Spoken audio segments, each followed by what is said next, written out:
All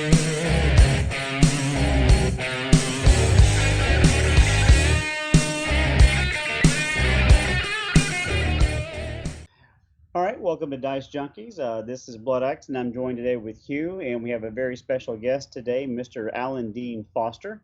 Um, uh, Alan Dean Foster has written over 138 fiction and novels, plus also some nonfiction and fiction short works.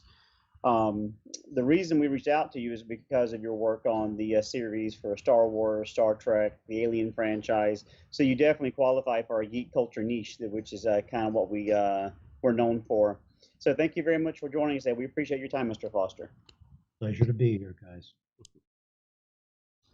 All right, so I want to start it off with one of the novels that you may actually get asked a lot of questions about, which is the Splinter of the Mind's Eye. And it's considered to be the very first entry into the Star Wars expanded universe. Um, how much does it mean to you to kind of blaze a trail for other authors to follow you into the Star Wars expanded universe? Of course, when the book was written, nobody was thinking about blazing any trails. The idea with Splinter of the Mind's Eye, the concept behind it, was that George, when he was thinking ahead, wanted to have more material available for people on the assumption that the film Star Wars would be successful. That included such things as comics, spin-off toys and such, and he wanted a book. Also, there was the thought that the book could be made into a low-budget film if Star Wars was neither an enormous success nor a huge failure, so that you could adapt the book uh, cheaply, utilizing as many of the props and costumes and such from the first film as you possibly could. That was an instruction that was given to me by George. He said, the only thing I want you to keep in mind when you write the book is that it should be something that could be filmed on a low budget. So that's why I set Splinter on a fog-shrouded planet. Remember, no CGI back in those days. Right. And a lot of it also takes place underground. These are places where your backgrounds are fairly easy to set up in a studio and not expensive to film. So it was an interesting way to approach a novel from the very beginning. But as far as blazing a trail, nobody knew what would come after. Nobody even knew if there'd be a second film. It's easy to think about these things in retrospect, but at the time, nobody said, "Well, we're going to blaze a trail here by having this first sequel book come out, and then there'll be 500 sequel books to follow." Nobody had a thought in the world about that. Right, and what's I found was interesting is that a lot of the content in the book, it appears that you actually had picked from old treatments of Star Wars: A New Hope that weren't used in the film. And I love the fact that this is the first time we're actually introduced to kyber crystals, which was in your book. Did George give you the information about the kyber crystals used for lightsabers in the Force, or did you come up with that on your own? To be perfectly honest with you, there were a lot of discussions at the time, and I don't remember whether it was myself or George who came up with that. I'm going to say lightly that it was myself, because there was no mention of anything called a kyber crystal in the Star Wars screenplay that I worked from, and nobody said anything to me about it. But we needed kind of a MacGuffin, for those of you familiar with film lore, in the story, and kind of popped up with the kyber crystal. The reason I spelled it that way, because it's spelled differently now, I believe, is I didn't want anybody to confuse it with the Khyber Pass in Afghanistan. Okay. So that's why the alternate spelling. But I thought it would be a fun thing to play with. I thought the idea of having something that could magnify the Force would be a useful thing to play around with, and that's where the kyber crystal came into the story. So I have you to thank for that. I love the kyber crystals concept. Being a old D&D and fantasy fan, I came into knowledge of kyber crystals on KOTOR, a Knights of the Republic game where you built your own lightsaber, and I fell in love with the concept of kyber crystals. So awesome. That was easily one of my favorite items. I hunted down the rare orange kyber crystal because it made it look like my lightsaber was a piece of the sun. And like I lived to get that orange kyber crystal. The kind of orange yellow kyber crystal color was beautiful. Looked like a setting sun. I think my favorite was the silver one. That one was always fun to get as well. True. So I do have a question, and we've been talking for a while now, even before the recording, and I'm very curious about your answer to this question, which I've discussed with Mark and Q on the show in the past. But as an author, you've written both fantasy and science fiction books, and I'm curious to see how you can answer one of these debates that we have: is Star Wars science fiction or is Star Wars science fantasy, in your opinion? That's a fairly easy one for me. Star Wars is science fantasy Okay. because we'd like it to be science fiction. But in science fiction, you have to have at least a certain percentage of science. Right. And there's very little science in Star Wars, deliberately so. Remember, George originally wanted to make Flash Gordon, a new Flash Gordon. There's very little science in Flash Gordon. And what you do is you have all the trappings and appearances of science fiction without the science. And that's not even taking into account something like the Force. I'm talking about the hardware and the astronomical aspects and the fact that, people have been over and over this for decades. The fact that you have ships banking in space, like World War II fighters, when there's nothing to bank against. Right. And on and on and on and on. So what you have is it looks like science fiction, but it's really fantasy. So call it science fantasy. I think me and Q agree with you on that one, and it's interesting how other people that I've talked to in the past, no, it's science fiction. I'm like, okay, where's the science aspects to back up your claim? Star Trek is sci-fi. It has a lot of science involved with it, a lot of theories, and even we have a lot of inventions today based on Gene Roddenberry's designs back in the 60s. So that's definitely sci-fi, and you've written a lot of Star Trek novelizations as well. Do you have a favorite project that you've worked on in Star Wars, Star Trek, Alien, or any of the other franchises? No, I pretty much enjoy them all. I enjoy them equally for what they bring to people. My job is to tell a good story, and everything else is left up to the other people. I try to put things in the books, or in the case of the first Star Trek movie, which I wrote the story for, that I think fans will like. That I think if I went into a movie theater and I had to spend $10 on a ticket, I would want to see the best movie possible, or I would want to read the best book possible, and that's all I'm looking to put in there. I have no axes to grind in these films, with the possible exception of a little nod to ecology and environmentalism here and there, but I don't go on long polemics about it. That includes my original work. I treat the film and film adaptations the same way I treat my own original work, and I try to put as much into everything I write, regardless of the genre or subgenre or anything else. Yeah, I know Q's got a response to this, but I'm going to just say something real quick. I wholeheartedly agree with what you said. As a fan watching a film or just from entertainment in general, we want good stories. There's enough politics in the world today that we want to be entertained to escape a lot of that. And good storytelling will help, immerse you as an audience member into that content. So we definitely appreciate that, and I'm glad that hasn't been lost on the writers that we have today. Yeah, to answer your question a little more fully, there are a lot of things I would like to do in those particular universes. Star Trek, Star Wars, Aliens, Chronicles of Riddick, that I don't get a chance to do because I'm adapting a screenplay in those cases. I'm not writing an original novel. I do get to add material, obviously, but a lot of times it gets taken out for all sorts of different reasons. Right. But you try, as a writer and somebody who cares about the reader, you try.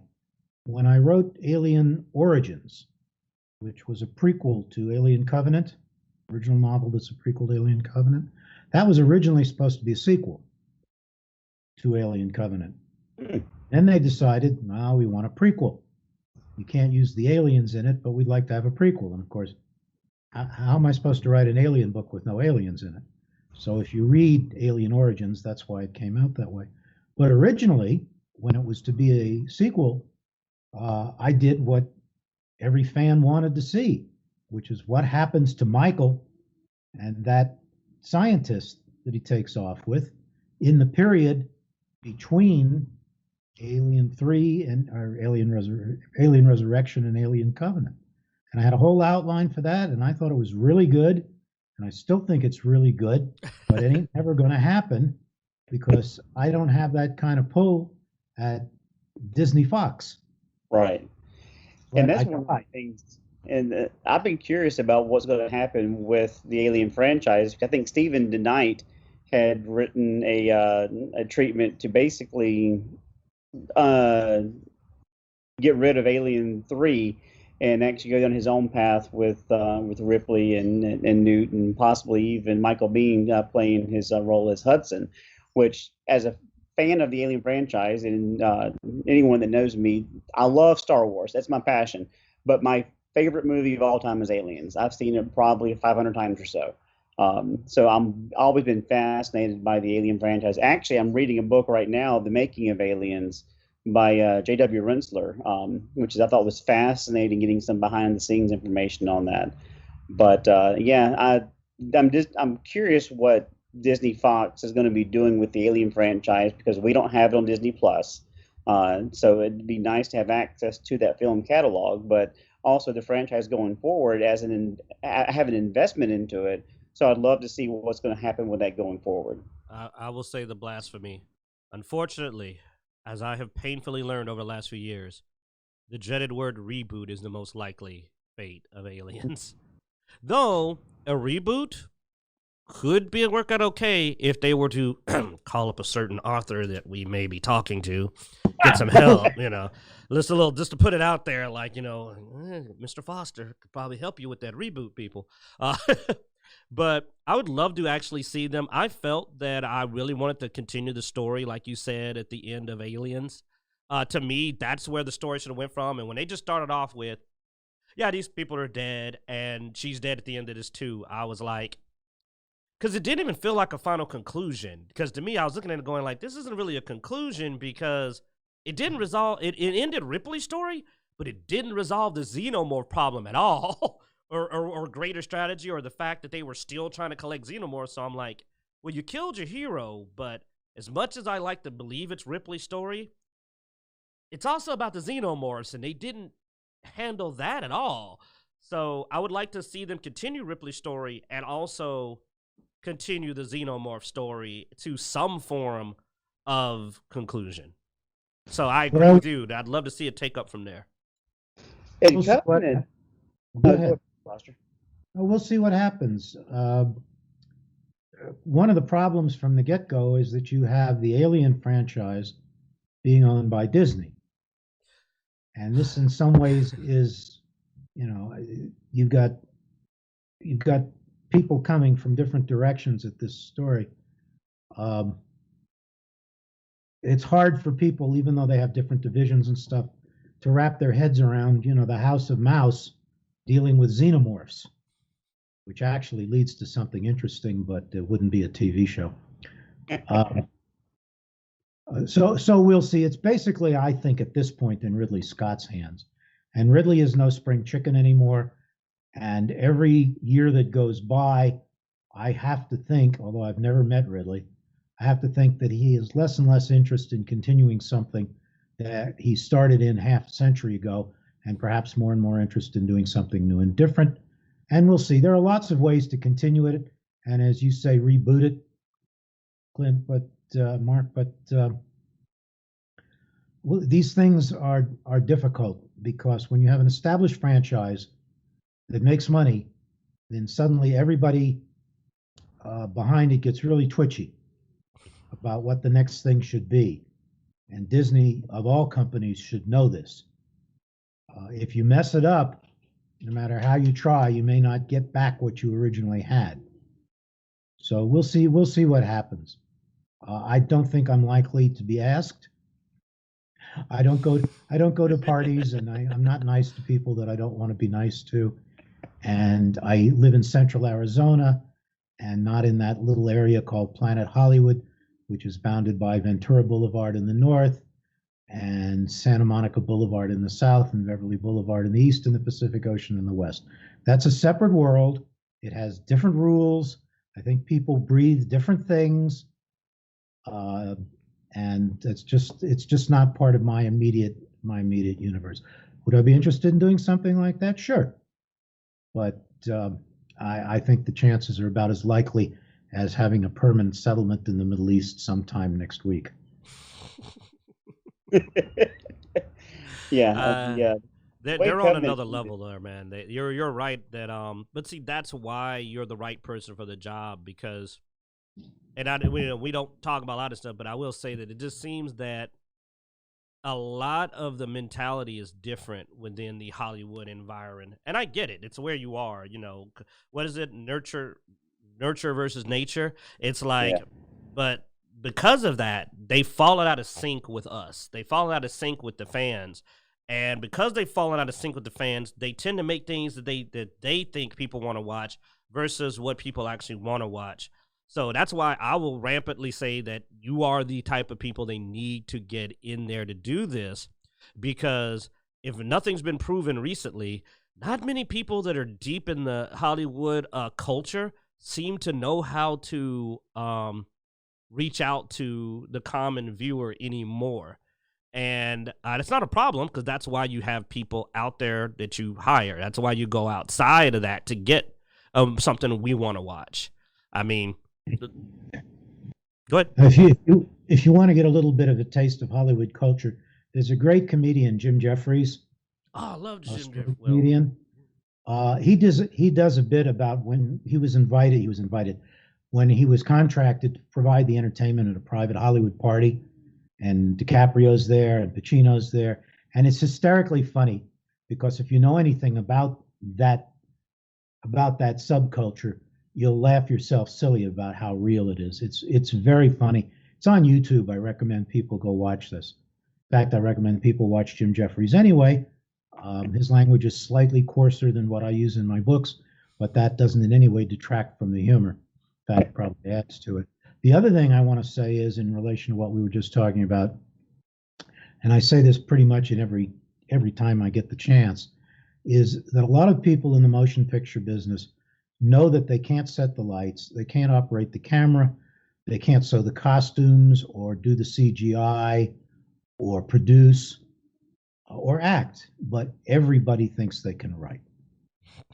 And that's why you end up getting some of the stuff you do. mm-hmm. Fair And enough.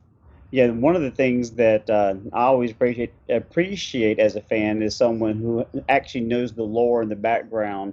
And with your extensive works, especially even writing the novelizations, you have a very in-depth knowledge of the entire franchise. So being able to pull from that lore and that mythos, I think actually would help keep the continuity, even if there was a quote unquote reboot. But there's nothing wrong with even taking on the story of Ripley's daughter. I think her name was Amanda, if I'm not I mistaken, think it was and Amanda even Ripley. going with her story, but still keeping with the same themes and what Ridley Scott and James Cameron. Oh God, James Cameron, what he did with Aliens was phenomenal. Um, but taking on those storylines, I think actually would be a good segue into a new story as opposed to trying to reboot and redo everything. Just keep with the current universe, but have the knowledge to be able to write a good story, even with a strong female character. Because Daniels was actually a well done character, I thought, in Covenant. She wasn't Ripley, but she had the makings of a strong character, and it wasn't forced upon the audience. And I think someone with that kind of knowledge would actually help even further that type of feminine character who's powerful but also human. Yeah, I think that would be a good way to go too. For people who are really curious about this sort of thing, I have a book coming out any day now, actually, from Centipede Press called "The Director Should Have Shot You," which is a history of my involvement with film adaptations, starting with Luana, which was the first one in 1973, and finishing with Alien Covenant. That book has been printed for some time now. We're in the process of being printed and bound and everything else. And people can go, I guess, to the Centipede Press website and order it if they're curious. And I didn't take notes while I was writing all of these books because it was just what I was doing at the moment. But I have a decent memory, and insofar as I can recall a lot of the sort of things we've just been talking about, they're all there in that book, dealing with a lot of films that we probably won't talk about, like Starman and Clash of the Titans, and on and on and on. So if people are curious about that, Centipede Press does beautiful books, and I think people would probably enjoy it. All right, the director should have shot you on Centipede Press. We'll definitely have to take a look because I'm curious. Just the title alone catches my imagination because I definitely think that there a lot of things should have happened. But I'm going to counter Blood Axe, but much less words and quicker. Of while he goes with the knowledge, I'm going to say that honestly, why I want to see you do it is that you just said the magic word. You won me over when you said I try to write a good story. I've watched so many movies that the concept, if somebody sat down and said, this movie is about a mouse that travels to America, and you're just like, well, that sounds dumb. Then you watch like an American, like watch the movie and you're like, wow, that was really well done. And it's because a good story will make you believe anything. It will take you into anything. A good story will make the most crazy concept viable. I mean, if you look at Star Wars, it meets the criteria of a schlocky B sci-fi. Like space wizards with laser swords, but it ended up pulling people in with its story and becoming believable. But like we said, it's science fantasy. It's not even slightly trying to be sensical with anything that's going on in it almost even. It's not even trying to be sensical. If you look at it outside of knowing what it is, I watched a bad sci-fi movie last night that basically was Star Wars with bad writing and actors. And I was just like, wow, when you see what this could have looked like, you're just like, wow, I'm glad they managed to make that work. So, and I'm not trying to say this is a criticism, I'm just saying that it is a sci-fantasy, and it was a sci-fantasy when sci-fantasy was new, where it's amazing it pulled so many people in as a movie, because all other attempts at sci-fantasy were considered to be, not viable. They were considered to be nonsense. But this was realistic. It pulled people in, and it's become one of the largest franchises. Story. It was story. I mean, like I said, I can't explain the science. Like, how do warp drives work? How do droids really work? How sentient are droids? I still don't know the answer because I didn't go and expand the universe. I don't care. Like that's but see, the good story says I don't care. C-3PO, my boy. I think he was right. People should have been listening to him. He was cautious. There's nothing wrong with being cautious. And, it's if people want a couple of recommendations for what I think are good science fiction films, one from a number of years ago is called Dark City. Oh, that's a good one. Okay. Which was Rufus Sewell's first film and also starred William Hurt, Jennifer Connelly, and Kiefer Sutherland. You couldn't put that cast together today for a science fiction film. That's real science fiction. More recently, you have Arrival, directed by Denis Villeneuve, who is doing Dune right now. That's why I have such high hopes for Dune. The key to all of this, besides a good story, is having respect for the material. Yes. You can tell as a fan instantly if the people behind a film respect their source material. And I won't name any film names, but we all know those are the two key things to making a good science fiction or a good fantasy film. If Peter Jackson hadn't been steeped in the lore of Tolkien, there's no way the Lord of the Rings trilogy would have ended up the way it did. But he made that not just as a director, but as a fan of the material. We're just lucky that he got the time and the money to do it properly. It doesn't happen very often, but it does happen occasionally, like with 2001, for example. And the interesting thing is a lot of these really successful properties, be they science fiction or fantasy, are based, wouldn't you know, on stories by people who write science fiction and fantasy. Ted Chiang for Arrival, Arthur C. Clarke for 2001, and of course Tolkien. Instead of having a couple of guys having corned beef sandwiches at Nate Now's saying we're going to make a science fiction film, how many things can we blow up in the course of it? That's my rant. I didn't. I almost said his name because I was thinking of the king of blowing up. There is a director that is the king of blowing things up. But Yes, some films think the more explosions and the more gunfights you have, the better. But as an audience member, action is part of filmmaking and part of writing, but the story behind it, I think, is more important. Um, like Jaws, for example, about Peter Benchley. There were so many problems on set that it made it more of a horror film because the shark was never seen until the very end. So the story writing kept the audience member on their seat. They were always in suspense, and that's what made it so terrifying as a film. Um, Speaking of some of your older works, I also saw that you had done a novelization for one of my favorite films from the early '80s, The Last Starfighter. Uh, I've watched that film probably at least 100 times as a kid. Looking at it now, you can definitely tell that it was one of the very first films that actually used CGI for the gun stars. But that was a really good film. And I think they're making a sequel. At least they're trying to make a sequel to The Last Starfighter. Okay, what was the key to The Last Starfighter being a good film? It's the same thing that's a key to getting people involved in any film. It's characters. mm-hmm. You cared about what happened to that kid. You cared about what happened to his girlfriend. You cared about what happened to his alien mentor. Mm-hmm. A lot of the rest of it is just generalized space opera. But because the characters grabbed you, and you've got to credit Jonathan Butel, the screenwriter, for that, that's why you were pulled into that film. And yes, I don't know if they're making a reboot or a sequel, but it is being dealt with. I think a sequel is probably what they're doing. Yeah, and the hero's journey path that was being given is a common theme. We saw that in Star Wars. We've seen that in a lot of films and stories. But it's important to also check the boxes to get the audience invested in the character. You want to see them go through trials, be humbled, and then be successful. But the I thought the film was fantastic because he was very reluctant to get in the car, and once he found out that there was nobody left, he stepped up to the plate and did his job. So it was a good movie. I thought it was, and the fact that you've done so many novelizations for so many science fiction properties that we as fans grew up with. Is a big reason why I wanted to make sure we are able to bring you on the show.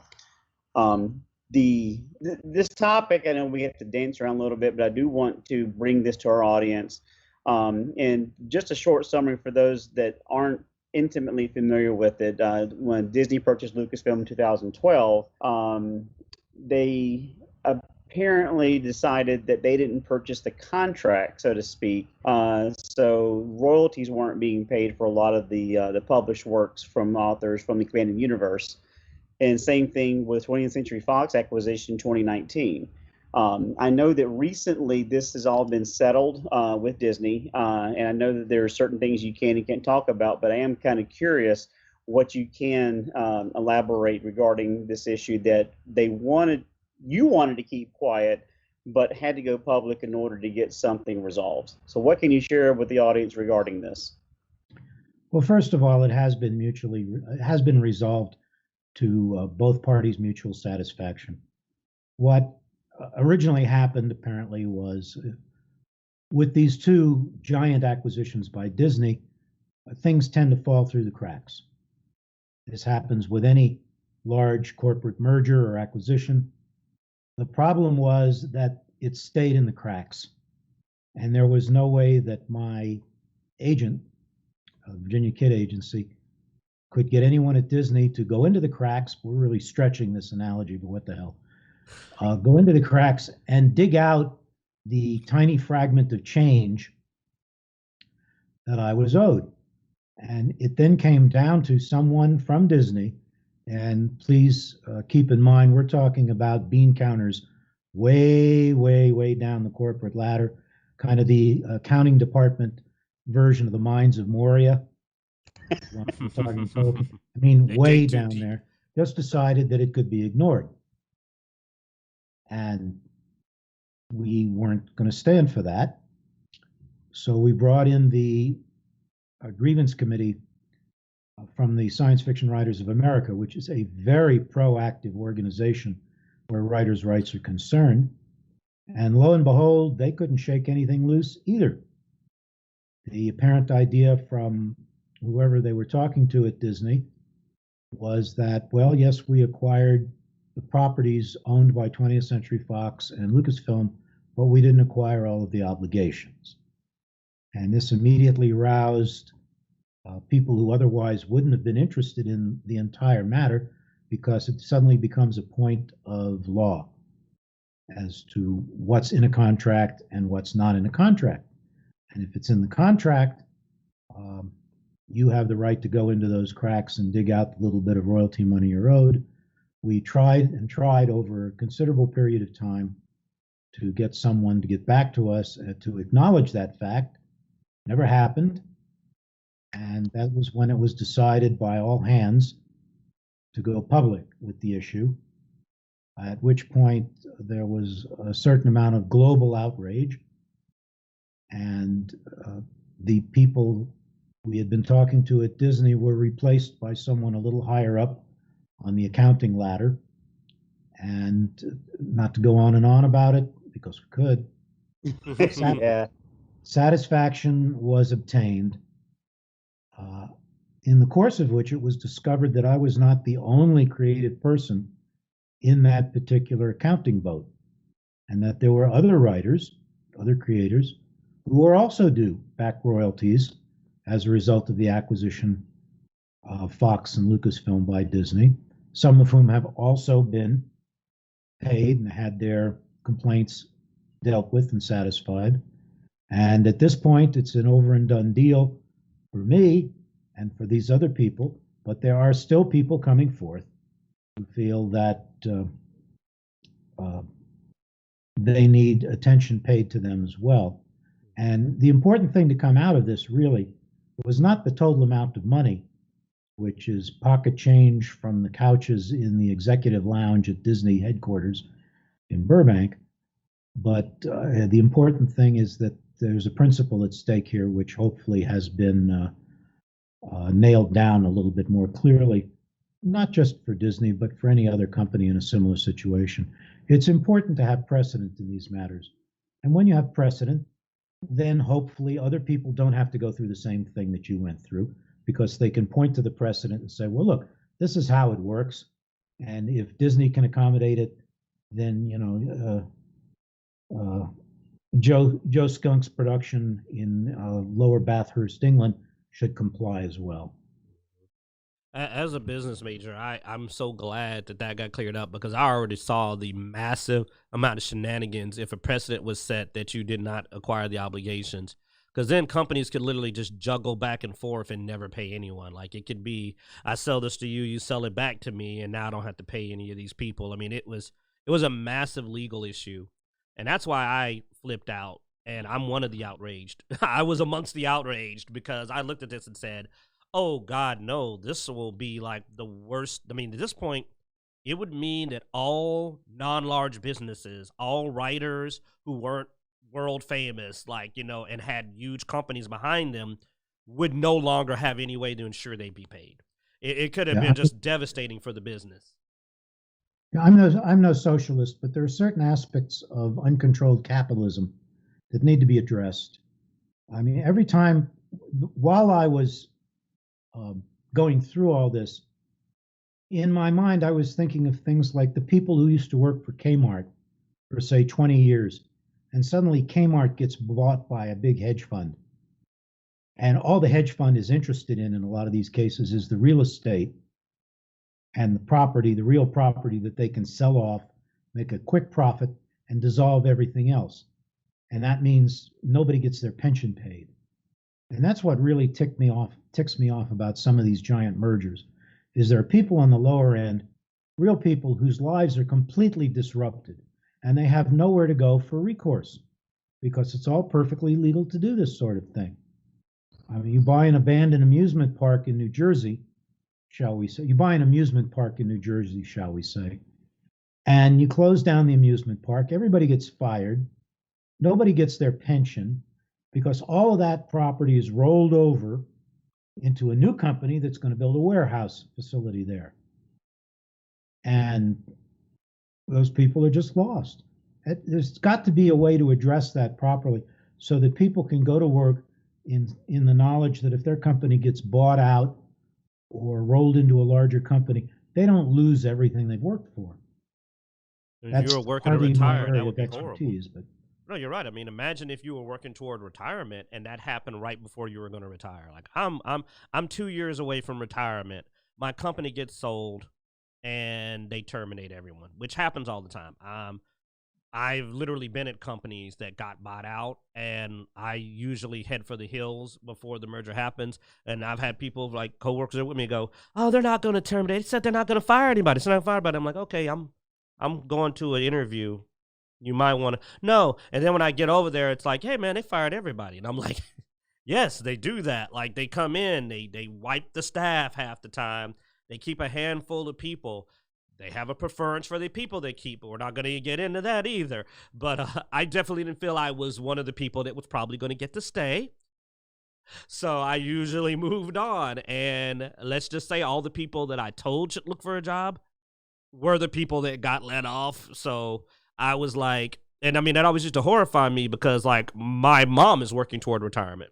I know someone else that's, I was talking to a coworker recently that said he was very close to retirement.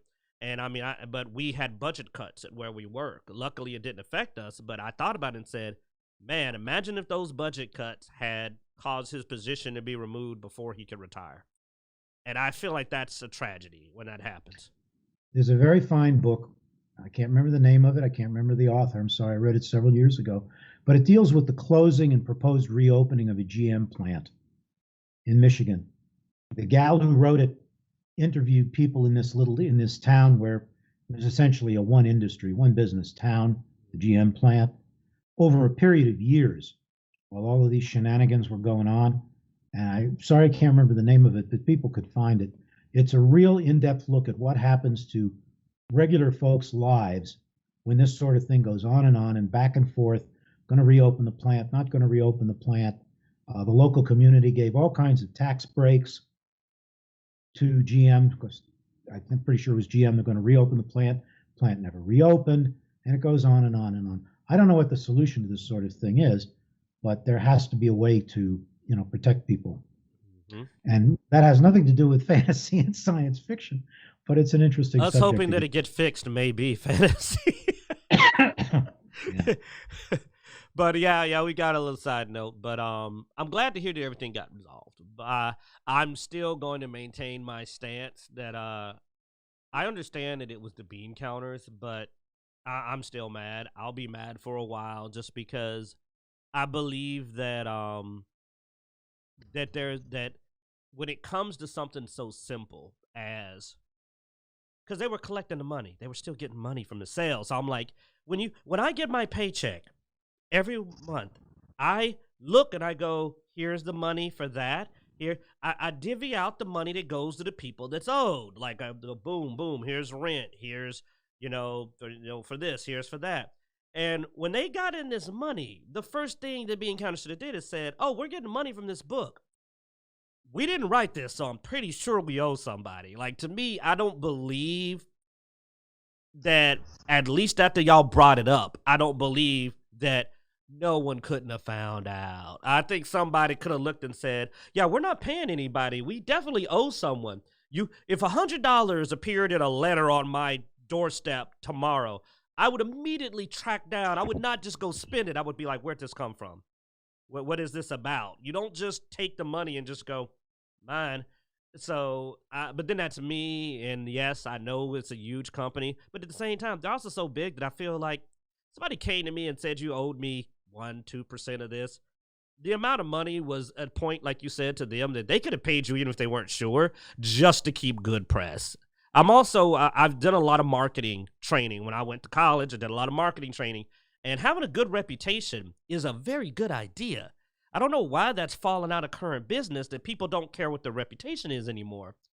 But if they had said, let's take care of these guys just to be sure, the probability that the writing association would come to them and trust them more and be willing to work with them more would have increased.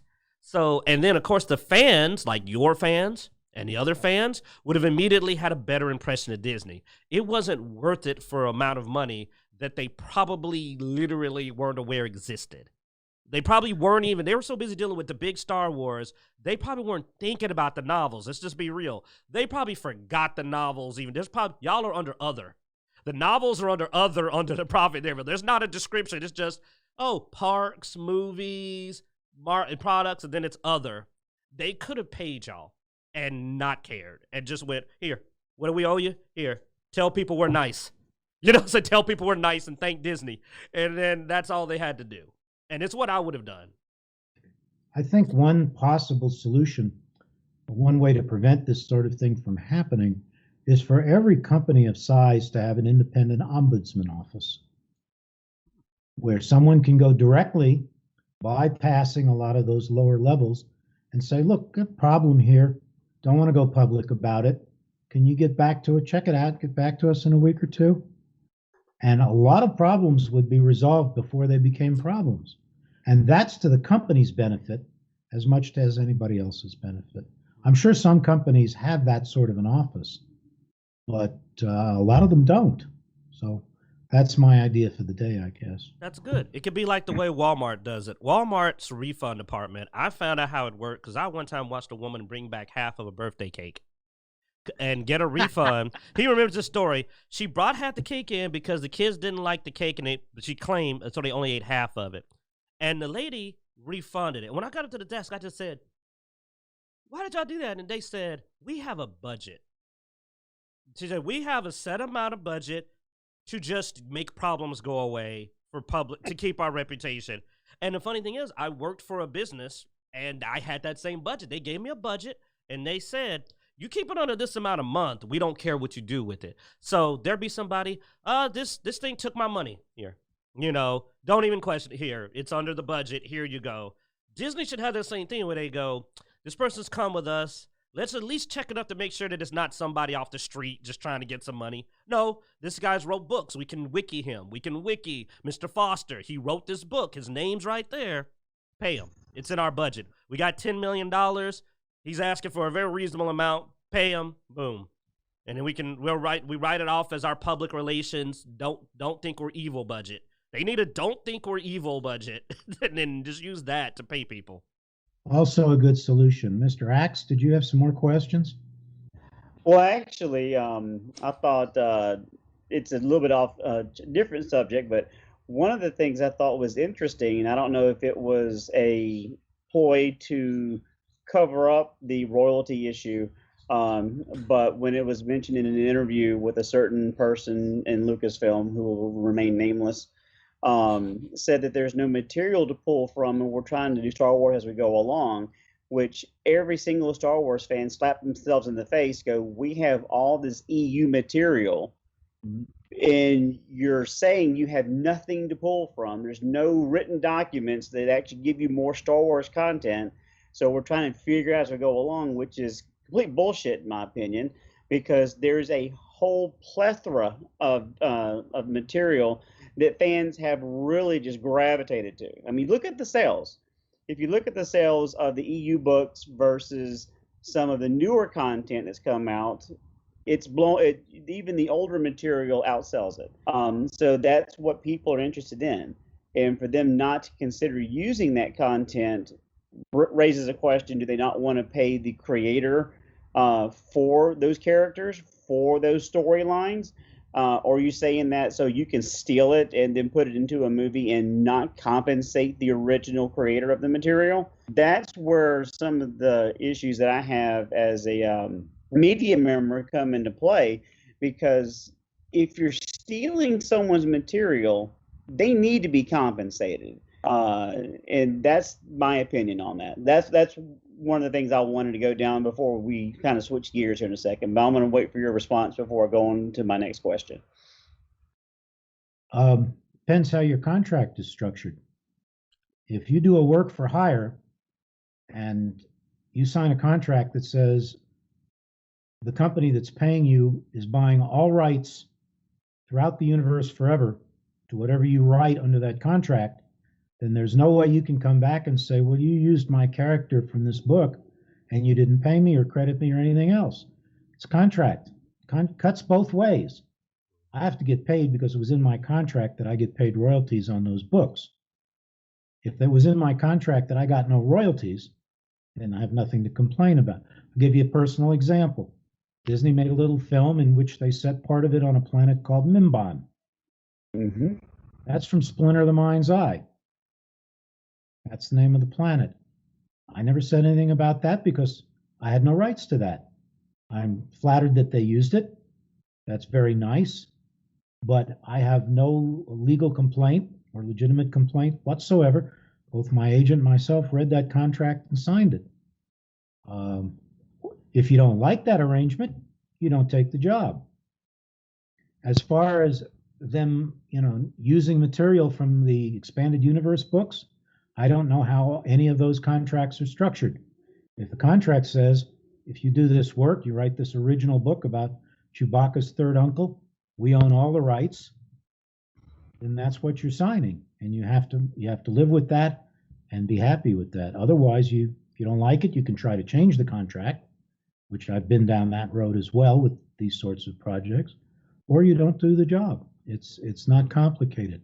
Now, the other side of the coin, would it be morally right if you took somebody's story, let's say, not just a character, but a whole book out of the expanded universe, and you made that into a film or a television episode, of which there are apparently going to be a great many, both live action and animated, in the Star Wars universe?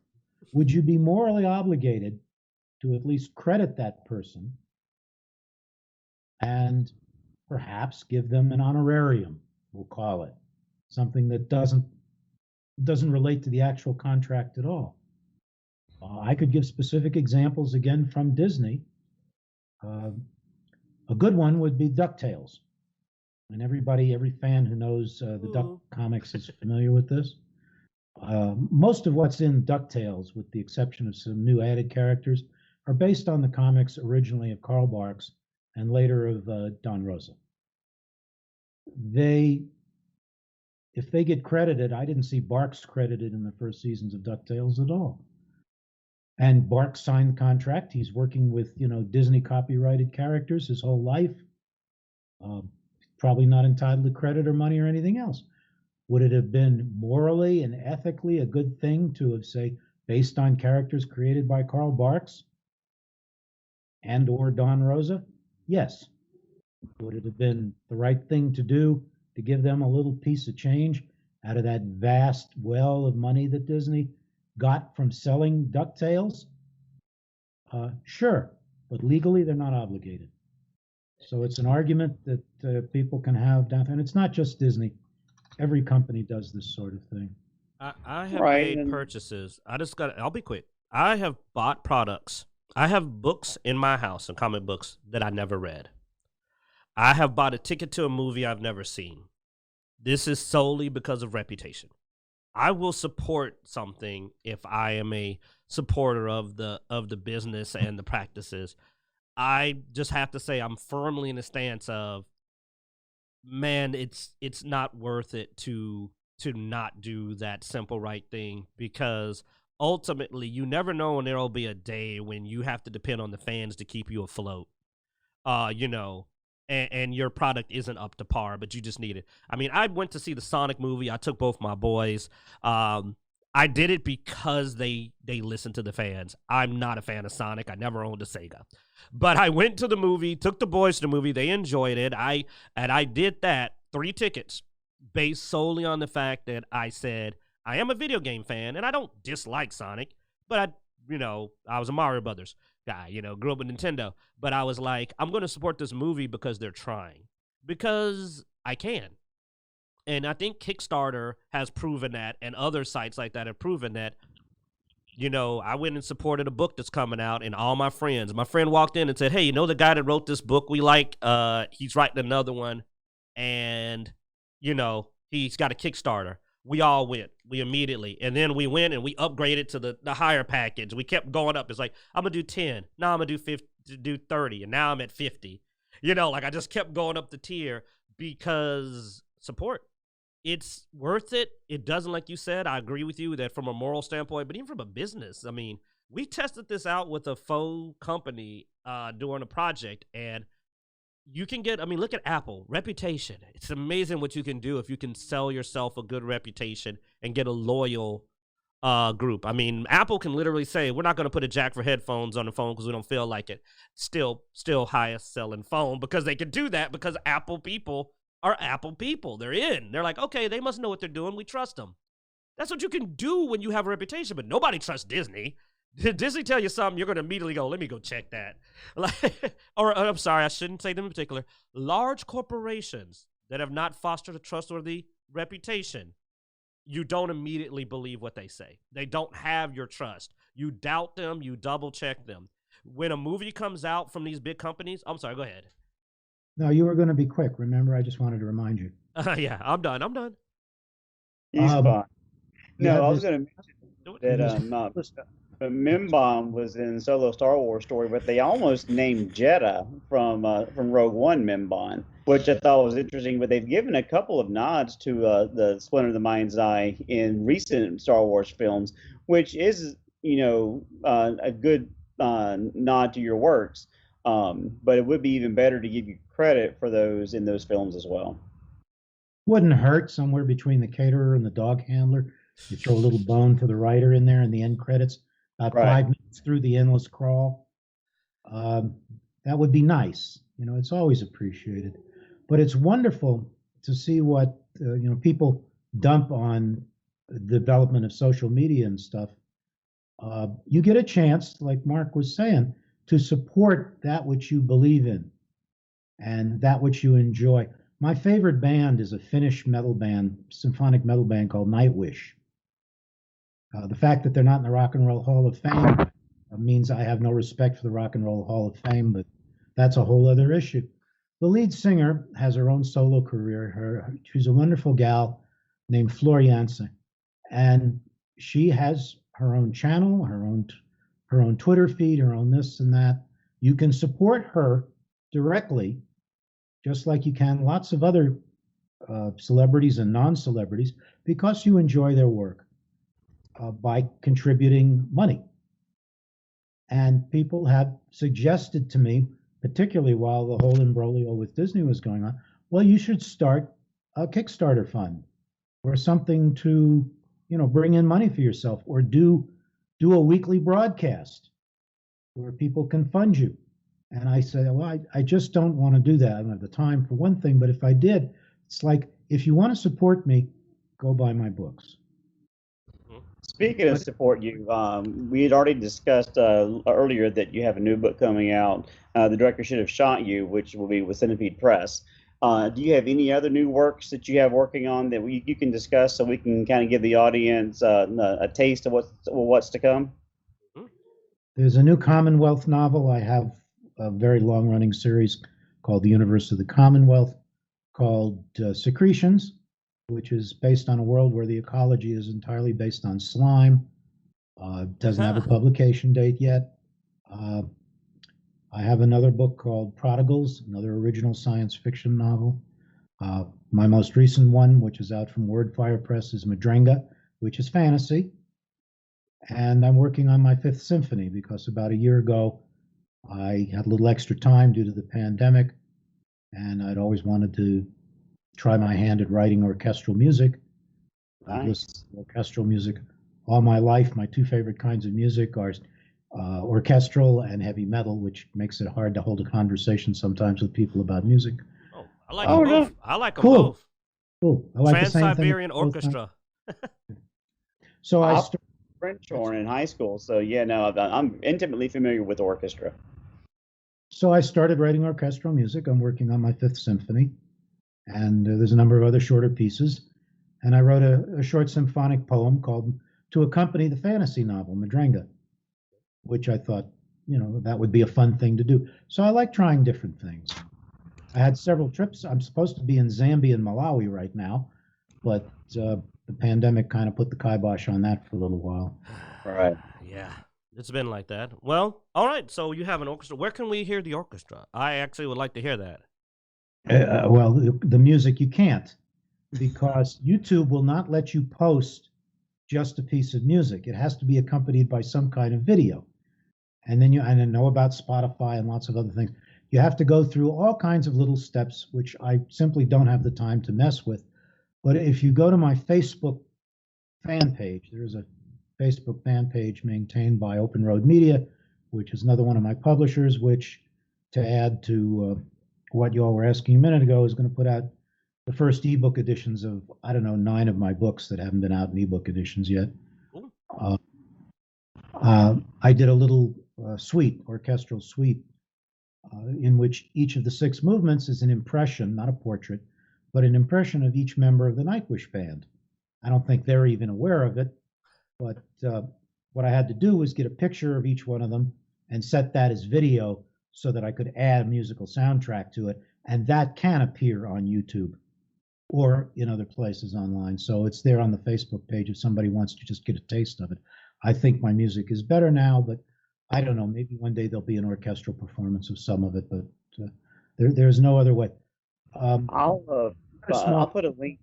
I'll put a link on this video on YouTube to your Facebook fan page so that our audience can go check that out, and I'll also put a link to your personal website so they can look at your updates that you put out regularly along with your published works. Are there any other ways that our audience members or fans can follow you on social media? No, Facebook is probably the best way. I answer questions there. The website is kind of old, but we looked at updating it, and it's a very nice website. We looked at updating it, but there is so much material on it from decades of adding to it, really, that to redo the whole thing would be prohibitively expensive. And the important thing is that people can access information there. As you say, there's a monthly update about what's coming out and what's appeared in the past, and there's some other fun things, maps and such on it, pictures from my travels. Where I get most of my questions that I answer is on the Facebook page. Well, Gotcha.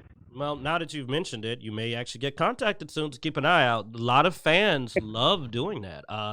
If I was capable, I'm terrible at websites, so just keep an ear out. Yeah, y'all hear him. He's got a website that needs updating. We know that we got some of our website designer nerds out there. You want to be a part of actually working on a real website that matters. Mr. Foster will be happy to accept your donated services. There was a gal who works for WordPress who was going to do this. She was going to have some of her assistants help her with it. And it turned out to be such a colossal project because of the amount of information that it just kind of fell by the wayside. And I would hate to use a call to inveigle somebody to try and mess with this. Redoing the front page or something like that, that's easy. But when you start digging into things like alien dictionaries, for example, you're starting to get pretty deep into the lore. It's all available there. It's just not a lot of bells and whistles, but a lot of people like that, actually. The information is direct and easy to access. The master of Wildside Press, another publisher, John Betancourt, has talked about taking at least the MP3s of my music, although we probably do it as WAV files, but at least the MP3s, and putting them on a couple of CDs, because there's enough music to fill 2 CDs. Okay. So I haven't heard anything about that in a while. He's a book publisher, but maybe that'll happen, and then people would at least get to hear some of the music. Yeah, looking at your website, I would love to play Dungeons and Dragons with you as a game master. I mean, I think the stories you would write would be absolutely phenomenal. I don't normally like sci-fi, but I do think I'd play sci-fi under Mr. Foster, just because aliens, man, the horror. Because I prefer my sci-fi with a tinge of paranoia and horror, because I'm terrified of the concept of being in a piece of metal in space. It's like being on a sailboat in the ocean. You're surrounded by death at all times. To me, I've always thought that the spaceship is claustrophobic and terrifying by itself. And very few sci-fi seems to remember that. You know, and I'm like, it's like, man, anything goes wrong, we could all die at any time. We are just, what if a speck of dust? You know, like just I'll put myself. I get claustrophobic just thinking about being in actual space, and I would love to, and if somebody put that into a sci-fi game, it would terrify me. But I also like horror, so You know, everybody has something. Mine is heights. I don't like heights. I have no problem with sharks or poisonous animals, but I don't like heights. So everybody has something. I did a story for Dungeons and Dragons Anthology a while back called The Steel Princess, which y'all might like. And as far as playing the game, I don't. But the next time you run into Vin Diesel, he's a huge Dungeons and Dragons fan, and maybe you get to play a game with him. Oh, that would be fun. I have to not tease him about the Fast and Furious though. No, those movies are fun. I mean, they're designed to be mindless fun, and apparently he's having fun, so I won't tease him about it. But wow. Well, I know he's having fun. Oh yeah, He- yeah. He's a great guy. I mean, I only had to sit down with him once when I was doing the adaptation of the Chronicles of Riddick, but we hit it off right away. I mean, I was up at the studio insisted that I go up to Vancouver where they were shooting the picture, and for a couple of days, and I was asked to come talk to him for a while, so went into his production trailer. One whole wall is wallpapered with Frazetta posters. And at that point, I thought, wait a minute, this guy's a fan. This conversation could be fun. And it was. You never know. You never know. Oh no, you never know. With some of the interviews we've had, some of the conversations and the directions they took really was fascinating and definitely unexpected. But I do want to thank Mr. Foster for joining us today on Dice Junkies. You can definitely check him out on his website, his Facebook page. And Mr. Foster, again, thank you very much for your time. You have been a pleasure to talk to, and absolutely love geeking out with your stories. Pleasure.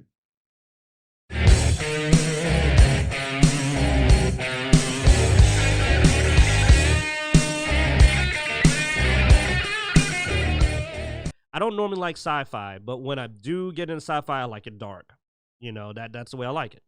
Like I mentioned with the horror space. So, what you say there? Need to turn you on? Oh no, I was being rude when you said you like it dark. I was like I like my women, but that was just me being an ass.